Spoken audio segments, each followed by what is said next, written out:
we mostly think about Rome at its height, or significantly afterward when it fell.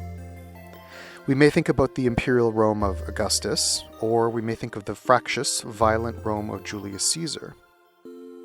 This video is about a much earlier period, one that is less celebrated, one we know much less about, but that is nevertheless key to Rome having become what it did, which was a massive empire. I'm talking about the early Roman Republic, specifically Rome's conquest of the Italian peninsula. This period is a bit of a mess. It involves a lot of people you might not have heard about, and sources that are pretty unreliable. That said, we are going to try to put it into some kind of order. Let's talk battles. Hopefully, you'll get a sense of just how much Rome fought during these centuries. But there are a couple of things to remember. The first is that warfare was seasonal in the ancient world. So, even if Rome fought a 10-year war every year, that fighting began in the spring and it finished by the end of the summer. Rome's army wasn't the professional year-round war machine that it would become in the Middle and Late Republic. That brings us to another point. Our ancient authors, folks like Livy, talk about armies of 20, 30, or even 40,000 soldiers. This is almost certainly an exaggeration, and you should feel confident shrinking those numbers by at least half, if not more.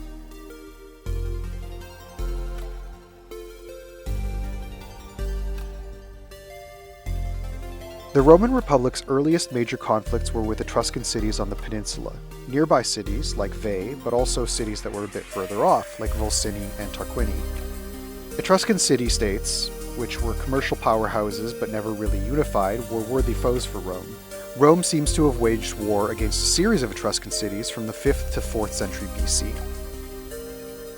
Perhaps the most important moment in these wars was the destruction of Veii in 396 under the leadership of the then dictator of Rome, an important figure named Marcus Furius Camillus.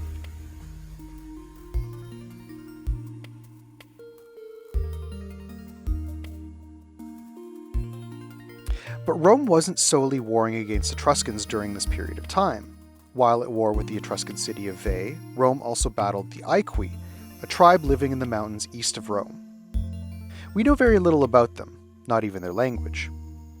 Rome's war with the Aequi involved the early Republican hero, Lucius Quinctius Cincinnatus.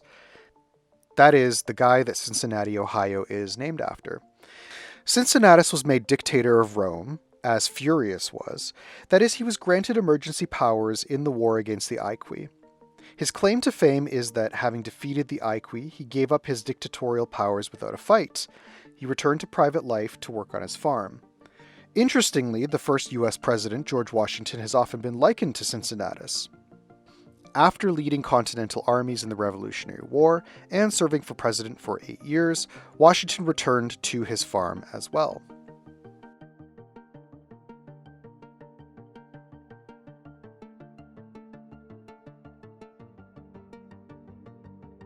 Who were the Gauls?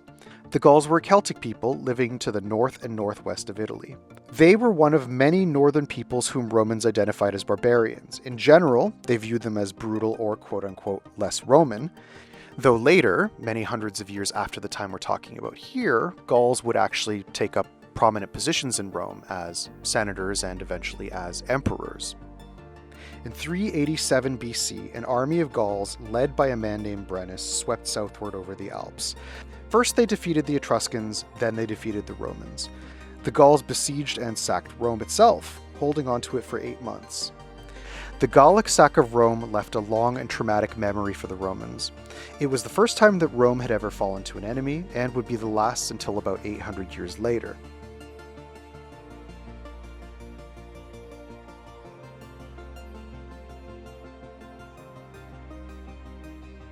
In 343 BC, Rome was confronted by the Samnites, a block of Oscan-speaking tribes who lived in the mountains east and southeast of Rome. Rome fought 3 major wars with the Samnites. The first ended in a negotiated settlement. The second and third saw Rome defeat the Samnites outright. Over the course of these conflicts, Rome managed to secure a number of allies on the Italian peninsula.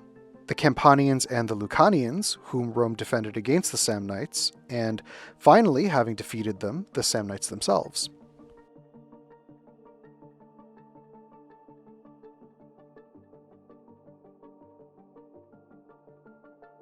By this time, Rome and its allies directly bordered some of the Greek city-states of southern Italy. The Romans called this region Magna Graecia, or Greater Greece. In 284 BC, Thurii, a Greek city-state, sent envoys to Rome to beg for its protection from the Lucanians, with whom Rome had allied during the Third Samnite War. Rome intervened to protect the Thurians.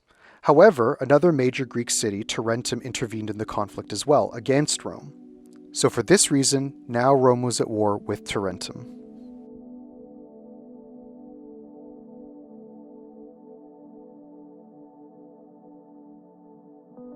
And the Tarentines brought in their own ringer, a Greek warlord called Pyrrhus of Epirus, to lead them. Pyrrhus had been born to rule a small Hellenistic kingdom in the northwest Balkans, but by 280 BC he was a wandering adventurer who, not quite a mercenary, wasn't based in any one place. He brought with him something like 25,000 men, along with elephants, to Italy. The elephants in particular were something that Romans had never seen. Over the next few years, Pyrrhus's troops won two major battles against Rome, at Heraclea and at Asculum. The Battle of Asculum, however, was so hard-fought that it practically obliterated Pyrrhus's army, leaving him significantly worse off than before. This is in fact the origin of the term Pyrrhic victory. A victory that has been won at such a cost that it is tantamount to a defeat. Pyrrhus and the Romans negotiated his exit from Italy, and he went off to his next conquest. This more or less completed Rome's conquest of Italy, since the Lucanians were conquered in 273 and the Tarentines fell in 272. Of course, this brought Rome directly into contact with the Carthaginians and with Greeks living on the island of Sicily, but that is a story for another day.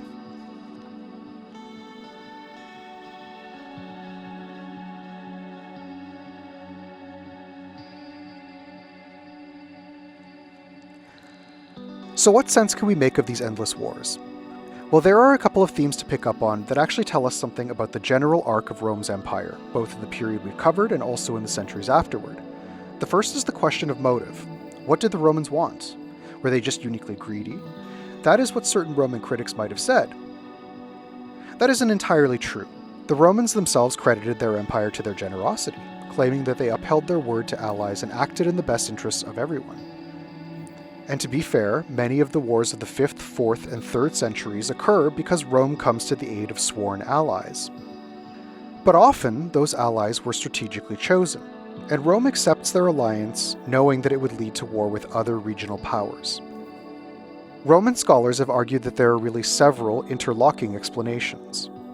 There are the ones above, perhaps, but more than that, the structure of Roman society and power are also to blame. First, there was the money and power to be gained through conquest. This incentivized Rome's senatorial class to pursue aggressive foreign policies. A strong military background was usually a great basis for winning elections at Rome. Second, wars produced huge numbers of slaves and booty which flooded into Roman territories.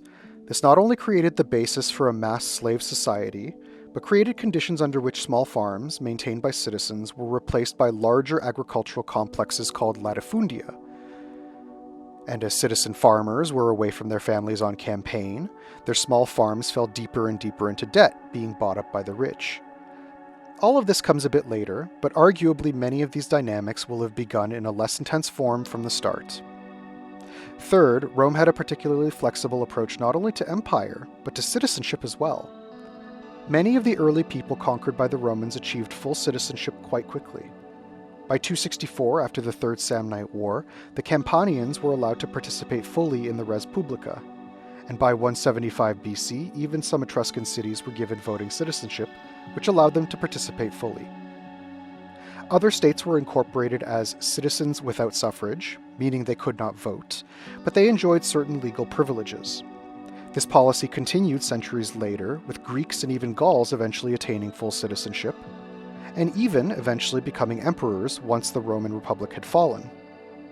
Of course, this expansion meant more men to fight in the Roman army as well. And it also meant expanding borders, with new sets of peripheral rivals to compete and quarrel with. So it went then, with Rome pulling and pushing, bringing in new citizens and fighting newly acquired enemies, more or less until there was no one left to fight, first in Italy, and then in the Mediterranean as a whole.